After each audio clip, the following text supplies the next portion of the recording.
Antes de continuar, vamos a pasarles a ustedes dos caricaturas que salieron durante la semana en dos importantes medios de comunicación.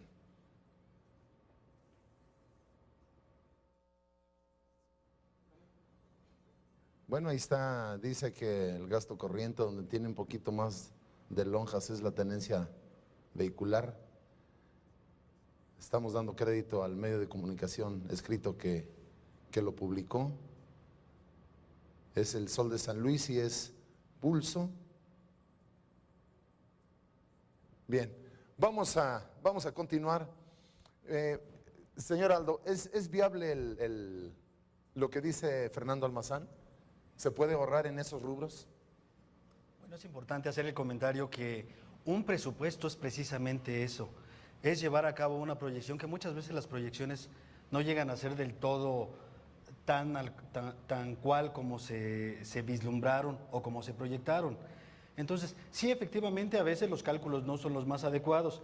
No hay que olvidar que en esta parte ya el gobernador ha instruido desde el año pasado, prácticamente al inicio de la administración, el plantear un plan de austeridad, un plan de ahorro, que básicamente la Oficialía Mayor, la Secretaría de Finanzas y la Secretaría de la Contraloría han estado monitoreando y han reflejado una disminución muy considerable en lo que se refiere a los gastos realizados en bienes, en servicios. Probablemente en el caso de los recursos personales no se haya dado esta situación. Seguramente se estará analizando cuáles fueron los aspectos que no permitieron que se diera esta disminución también o que se llegara específicamente a lo proyectado. Haciendo mención respecto a lo que tiene que ver con el por qué las entidades federativas cobran este impuesto, esto es parte del Sistema Nacional de Coordinación Fiscal, en el cual las entidades federativas establecen convenios con la Federación para hacerse cargo de algunas contribuciones en lo que se refiere a su recaudación, administración. Este convenio surge porque se plantea la necesidad de que desaparezca la concurrencia tributaria. Las entidades federativas están de acuerdo con la Federación en no cobrar impuestos o contribuciones en general que está cobrando ya la Federación, a cambio de que la Federación les comparta un porcentaje de esta recaudación. Aquí se da lo curioso, a pesar de que la tenencia está establecida en este Sistema Nacional de Coordinación Fiscal, la Federación toma la decisión y casualmente en tiempos electorales, a la hora que el actual presidente de la República es candidato, habla que va a desaparecer la tenencia en el país. Lógicamente eso pues tiene un peso específico en la decisión de muchos mexicanos, pero no nos dijo nunca que ese impuesto iba a desaparecer hasta 6 años después, y tampoco manejó que este impuesto ya no entraba como parte de los ingresos que dispone la Federación para cubrir su gasto público, sino que es un gasto que desde hace más de 10 años las entidades federativas tienen proyectado y programado para dar atención a programas de asistencia social, para dar atención y tratar de apoyar esos otros programas que están destinados al combate a la pobreza, que es lo que hace aquí el gobernador en San Luis Potosí. Fernando Almazán. Gracias. Bueno, yo sí insistiría en algo. Creo que sí es posible el evitar el impuesto a la tenencia. Y lo digo porque, de conformidad con el presupuesto para este ejercicio, se tiene calculado recaudar 371 millones de pesos que llegarían de la Federación por este concepto, por este impuesto. Y yo insistiría en algo, en lo que comentaba hace algún momento. Si en sueldos se pagaron 280 millones de más por encima del presupuesto, yo coincidiría con el comentario que hacía Aldo. Efectivamente, los presupuestos son estimaciones, pero una variación de 10% en sueldos, adicional a los 45 millones de pago de incremento salarial, yo creo que ya es una desviación, digamos, considerable. Con una gratificación de 91 millones de pesos por encima de la que se había autorizado por el Congreso del Estado y con asignaciones adicionales al sueldo por 60 millones de pesos, se cubren los 371 millones de pesos de ese impuesto.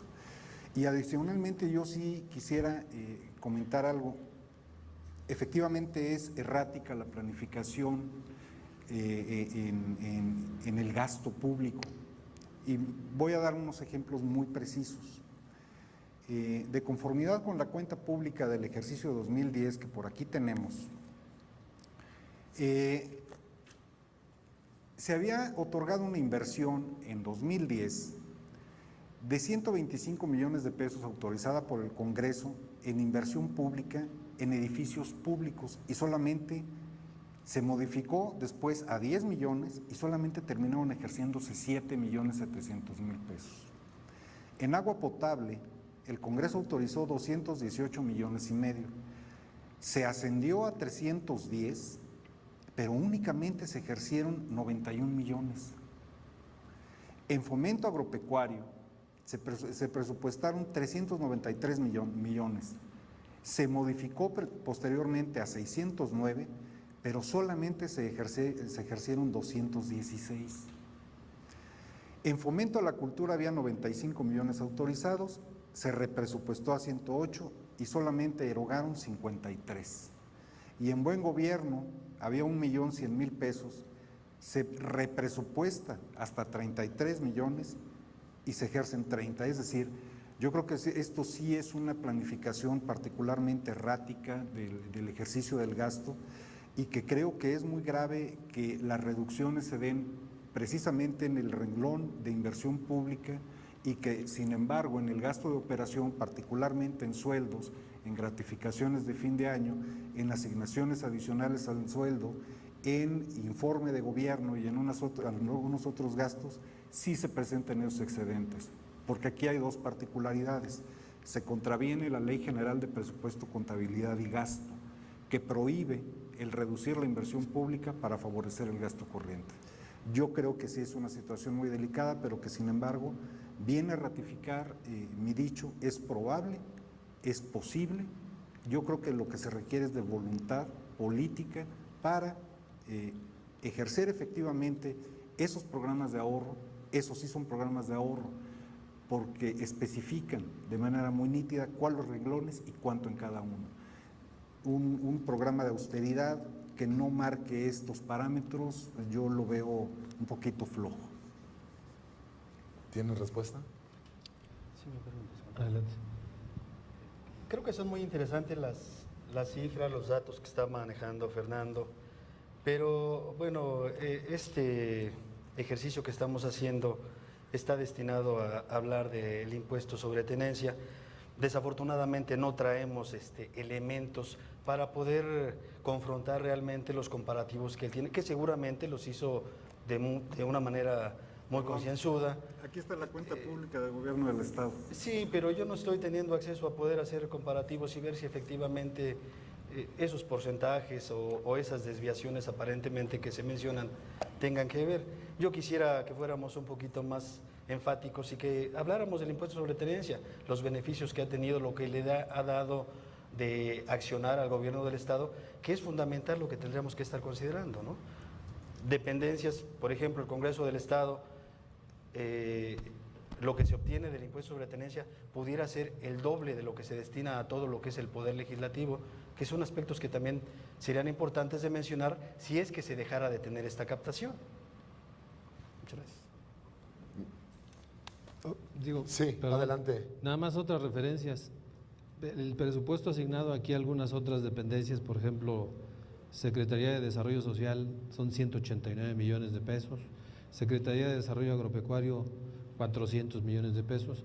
Pero bueno, yo estoy de acuerdo con Aldo, o sea, más que otra cosa, yo trataríamos aquí de comparar qué es lo que podríamos dejar de hacer o qué servicios dejar de prestar a la ciudadanía en el caso de que no tuviéramos la tenencia. Sin embargo, yo sí quisiera puntualizar algunas cosas. Mira, sí es cierto, para el gobierno del Estado es un ingreso muy importante. Sin embargo, yo creo que el desarrollo económico sí se puede impulsar de una manera totalmente diferente. Los impuestos son necesarios. Si yo le pregunto ahorita a cualquier ciudadano, es más, hoy en la mañana le pregunté a mi señora como un ejercicio nada más de esta plática y le dije: oye, ¿te gustaría pagar la tenencia o te gustaría ya no pagarla? Y me dijo obviamente que no. Por eso se llaman impuestos. Yo te aseguro que ahorita salimos a preguntarle a cualquier ciudadano si quiere pagar la tenencia y nos va a decir que no. Es una posición un tanto cruel la que nosotros tenemos porque, vaya, nosotros tenemos que defender la postura objetiva, ¿sí? Somos algo así como que el de la familia que está administrando los centavos y que está viendo que sí cooperamos, pero está muy difícil la situación y muy tirante. Te voy a decir una cosa, yo felicito, por ejemplo, a la industria automotriz en general. Creo que hubo una reunión hace poquito con los automotrices a nivel nacional en donde el presidente precisamente hizo un énfasis en la cuestión de la tenencia.